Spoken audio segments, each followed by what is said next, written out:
Presiden Xi Jinping menerapkan kebijakan lockdown ketat saat COVID-19 mulai merambah di beberapa kota di Tiongkok dan dunia. Kebijakan Zero COVID Policy menyengsarakan masyarakat Tiongkok. Pemerintah membiarkan masyarakat terkurung di dalam rumah tanpa memberikan bantuan kebutuhan pokok dan kesehatan. Pemerintah juga memaksa masyarakat untuk mematuhi segala regulasi lockdown, bahkan fasilitas di pusat karantina terlihat tidak memadai. Kebijakan tersebut merugikan bagi pemilik usaha swasta dan orang-orang kaya di Tiongkok. Sebagian besar dari mereka kehilangan pendapatan karena terbatasnya aktivitas bisnis selama lockdown. Sebanyak 10.000 orang kaya di Tiongkok berencana pindah ke luar negeri sesegera mungkin, yang diperkirakan akan menjadi eksodus terbesar Tiongkok. Bahkan sebelum adanya wabah COVID-19, banyak orang kaya dan berpendidikan di Tiongkok berencana pindah mencari tempat tinggal yang lebih baik. Alasannya mulai dari polusi, standar keamanan yang buruk, korupsi, pengawasan ketat, dan tidak demokratis. Tahun 2013, banyak orang kaya Tiongkok mencoba keluar dari Tiongkok dan mencari tempat tinggal baru yang lebih baik. Mereka menginginkan kebebasan, pendidikan yang layak, makanan sehat, dan keamanan kekayaan seperti di Amerika, Kanada, Eropa, dan Australia.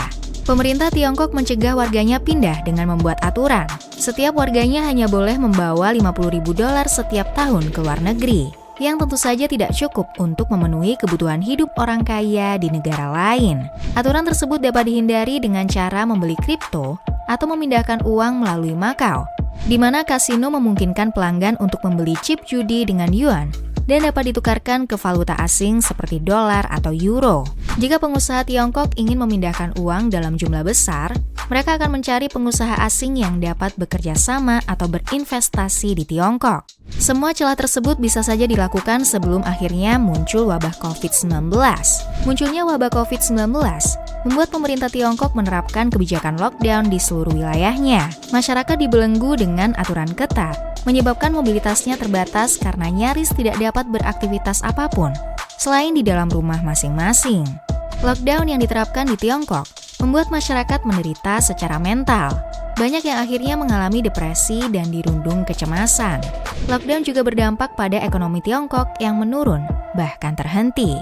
Tiongkok kemudian mengumumkan kebijakan Zero COVID-19 yang berlaku hingga 5 tahun. Sejak dimulainya kebijakan ini, beberapa konsultan migrasi dan pengacara mengatakan bahwa pertanyaan tentang prosedur meninggalkan Tiongkok telah meningkat 3 kali lipat.